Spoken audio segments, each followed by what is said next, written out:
O Vinícius Andrade comentava aqui no começo do pós-jogo.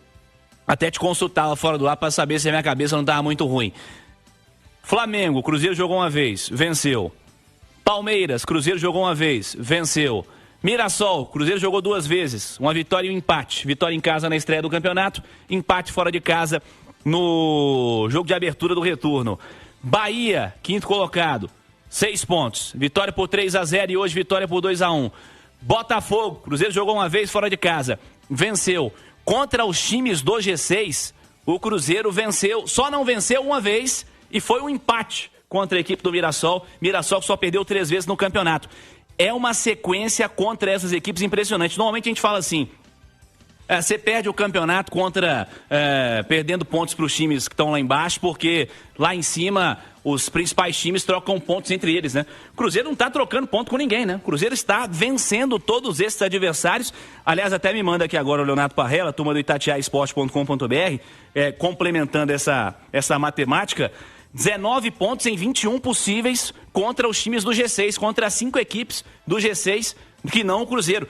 É uma campanha de absoluto protagonismo nessa edição do Campeonato Brasileiro. Sem dúvidas, Cirilo. Semana passada eu falei que 2025 marcava a volta do Cruzeiro como protagonista no cenário nacional. Independente do que acontecer, se o Cruzeiro vai ser campeão brasileiro, se vai ser campeão da Copa do Brasil. O que a gente tem visto em 2025, a partir do Campeonato Brasileiro, que é quando o se encaixa sob o comando do Jardim, é de um Cruzeiro que encara todo mundo. E todo mundo que vai jogar contra o Cruzeiro pode ter certeza que passa noites de apuros, né? O treinador, os jogadores, pensando em como frear esse time. E o Cruzeiro é um time que todo mundo sabe a forma de jogar, como o Leonardo Jardim gosta de montar a sua equipe. Em escalação, geralmente não tem surpresa, só tem mudanças quando há uma questão física, como foi a de hoje com a ausência do Lucas Silva. Só que mesmo todo mundo sabendo qual é a escalação e como joga, ninguém consegue parar. É lógico que o Cruzeiro teve tropeços, né? Contra adversários que a gente nem imaginava, por exemplo, tropeços em casa contra o Ceará, Santos, perdeu o jogo fora para o Bragantino, mas faz parte, oscilações acontecem, mas o Cruzeiro tem oscilado muito pouco. E contra os times que brigam lá em cima, o Cruzeiro tem sido realmente superior. Hoje foi um jogo que atendeu a minha expectativa. E olha que a minha expectativa era alta, tá, Cirilo?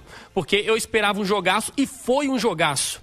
O jogo estava 0-0 até 20 minutos, quando saiu o gol do Bahia, até 20 do segundo tempo.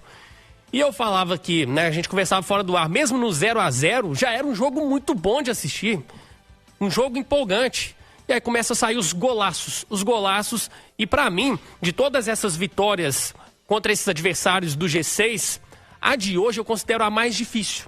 A mais difícil pelo contexto da partida, até porque nestas outras vitórias que você citou, o Cruzeiro sempre saiu na frente, né? Se eu não estou enganado, o Cruzeiro sempre abriu o placar. Foi assim contra o Flamengo, Palmeiras, Botafogo, todas essas o Cruzeiro saiu na frente. Mirassol também fez 2-0. Então, assim, hoje foi a primeira vez que o Cruzeiro se viu nessa situação delicada de fora de casa, contra um adversário que não tinha perdido, de ter que buscar uma virada. E aí, a gente tem que enaltecer também essa janela de transferências do Cruzeiro, que foi pontual. O torcedor ficou ansioso, tem que trazer rápido, mas o Cruzeiro foi criterioso para trazer jogadores que chegam para mudar o cenário da partida, com características diferentes daquelas que o Cruzeiro tem no elenco de hoje. O torcedor até perguntou aqui no nosso pré-jogo, né? O Arroio entraria no lugar de quem? Como que seria aí a presença do Arroio? E eu falei, o Arroio gosta de jogar mais pelo lado direito, seria no lugar do Christian, mas depende muito do contexto da partida. Pode ser que se o Cruzeiro estiver perdendo o Leonardo Jardim, coloque o Arroio para mudar a cara do jogo. E foi isso que aconteceu, né? O Arroio entra quando o jogo estava 1-0 para o Bahia e a cara da partida muda completamente. Por quê? O Christian é um volante que tem atuado como meia pela direita. O Arroio já é um atacante, né? Que atua como um ponta pela direita, leva para a perna esquerda, mais habilidoso. Eu não estou aqui para falar que o Arroio agora é o titular absoluto, que o Christian está fora. Claro que não. O Christian é uma peça fundamental nesse time. Mas hoje o Cruzeiro tem mais recursos no elenco para mudar o cenário de um jogo. E isso ficou bem claro hoje.